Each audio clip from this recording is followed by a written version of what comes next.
खबर है कि लाहौर के इलाके मनावा में सिक्योरिटी फोर्सेस ने भारतीय ड्रोन मार गिराया। पुलिस जराये का कहना है कि पाकिस्तानी इलाके में ड्रोन की नकल व हरकत देखी गई थी।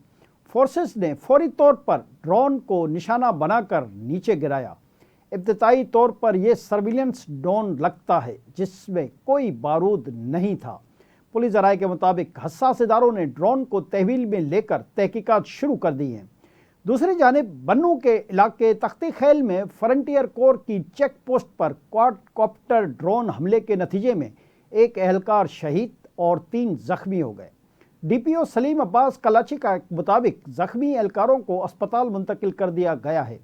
वाक़े के बाद फ्रंटियर कोर और पुलिस ने इलाके में सर्च ऑपरेशन भी शुरू कर दिया है।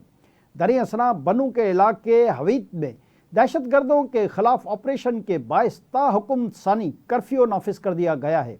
डीपीओ बन्नू के मुताबिक हवीद में दहशतगर्दों की मौजूदगी पर सर्च स्ट्राइक ऑपरेशन किया जा रहा है। डीपीओ सलीम अब्बास कलाची ने मजीद बताया कि ऑपरेशन के लिए भारी नफरी इलाके में पहुंचा दी गई है।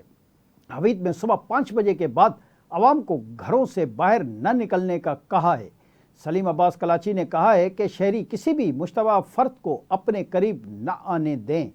उन्होंने मज़ीद कहा कि दहशतगर्दों को पनाह देने या मदद करने पर सख्त कानूनी कार्रवाई होगी। उन्होंने वाज़ेह तौर पर बताया कि जहां भी फोर्सेस पर फायरिंग होगी वो इमारत गिरा दी जाएगी।